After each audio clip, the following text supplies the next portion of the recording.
ಜಮೀರ್ ಅಹಮದನ್ನು ಕೇಳಿದಾಗ ಜಮೀರ್ ಅಹಮದ್ ಅವರು ಸ್ವಚ್ಛವಾಗಿ ಹೇಳ್ತಾರೆ, ಇಲ್ಲ ರೀ ಇದು ನಮಗೆ ಸಂಬಂಧಿಸಿದಲ್ಲ, ಬುದ್ಧಿವಂತಿದ್ದಾರೆ ಜಮೀರ್ ಅಹಮದ್. ಹೀಗಾಗಿ ಒಳ್ಳೆಯ ಮಾತನ್ನು ಮಾತಾಡ್ತಾ ನಾನದಲ್ಲದು, ನೀವು ಅವ್ರ ಧಾರ್ಮಿಕ ನಿರ್ಣಯ ಕೇಳಬೇಕು ಅಂತ.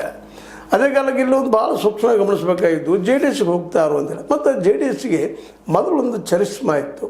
ಸೇಮ್ ಇಬ್ರಾಹಿಮ್ರಿದ್ದಾಗ ಅಥವಾ ನಮ್ಮ ಸಿದ್ದರಾಮಯ್ಯರವರಿದ್ದಾಗ, ಹೌದು ಇದು ಅಲ್ಪಸಂಖ್ಯಾತರದು ಹಿಂದುಳಿದವ್ರ ಪಕ್ಷ ಇದು ಅನ್ನುವಂಗೆ ಒಂದಿಷ್ಟು ಜಾತ್ಯತೀತತೆ ಹೆಸರು ಅದಕ್ಕೆ ಒಗ್ಗುವಂಗೆ ಒಪ್ಪುವಂಗೆ ಇತ್ತು. ಆದರೆ ಇವತ್ತು ಅಂಥ ನಾಯಕರು ಯಾರು ಉಳಿಲಿಲ್ಲ ಅಲ್ಲೇ.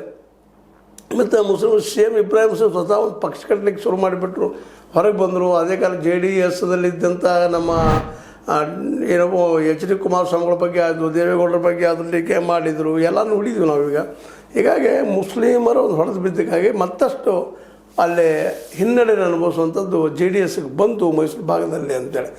ಅದಕ್ಕಾಗಿ ಅವ್ರು ಏನಾದರೂ ಈ ನಮ್ಮ ಏನಪ್ಪ ಅಂತಂದ್ರೆ ಜಮೀರ್ ಅಹಮದ್ ಖಾನ್ರನ್ನು ತೋಳ್ಬಹುದಾ ತಮ್ಮ ಪಕ್ಷಕ್ಕೆ ಅಂತೇಳಿ. ಈಗಾಗಲೇ ಸುದ್ದಿಗಳಿದ್ದಾವೆ, ಅಲ್ಲಿ ಪಕ್ಷಕ್ಕೆ ಹೋಗ್ತಾ ಇದ್ದಾರೆ, ಬಿಡ್ತಾ ಇದ್ದಾರೆ ಅನ್ನೋಂಥ ಮಾತು. ಇದಕ್ಕಾಗಿ ನಮ್ಮ ಸಿದ್ದರಾಮಯ್ಯನವ್ರು ಸೆಟ್ಟಾಗಿದ್ದಾರೆ ಅನ್ನೋಂಥ ಮಾತುಗಳನ್ನು ನಾವು ಕೇಳ್ತಾ ಇದ್ದೀವಿ.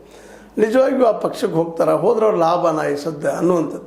ತುರ್ತು ಪರಿಸ್ಥಿತಿಯಲ್ಲೇ ಜೆ ಡಿ ಎಸ್ಗೆ ಹೋಗೋದ್ರಿಂದ ಲಾಭ ಆಗ್ತದನ ಅಂತೇಳಿ ಭಾಳ ಜನ ಅಂತ ಇದ್ದಾರಿಲ್ಲ.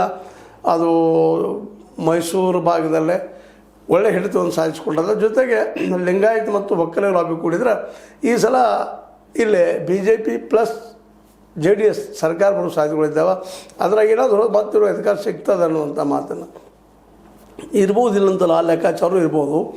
ಆದರೆ ಸ್ವತಃ ಎಚ್ ಡಿ ಕುಮಾರಸ್ವಾಮಿಗಳು ಹೇಳ್ತಾ ಇದ್ದಾರೆ, ನಾವು ಹೋದವ್ರನ್ನು ನಾವು ಯಾರು ಬಿಟ್ಟು ಹೋದ್ರು, ಯಾವ ಸಂದರ್ಭದಲ್ಲಿ ಪಕ್ಷನ ಬಿಟ್ಟು ಹೋದ್ರು ನೆನಪಿಟ್ಕೊಂಡು ನಾವು ಇನ್ನು ಮರಳಿ ಅವ್ರು ತೊಗೊಳ್ಬೇಕಾದ್ರೆ ವಿಚಾರ ಮಾಡ್ತೀವಿ, ಮೋಸ್ಟ್ಲಿ ತೊಗೊಳ್ಳೋದಿಲ್ಲ, ಬಾಗಿಲು ಕ್ಲೋಸ್ ಅನ್ನುವಂಥ ಮಾತುಗಳು ಮಾತಾಡ್ತಾ ಇದ್ದಾರೆ. ಒಬ್ಬರಲ್ಲಿ ನಿಖಿಲ್ ಕುಮಾರಸ್ವಾಮಿಗಳು ಸಹಿತ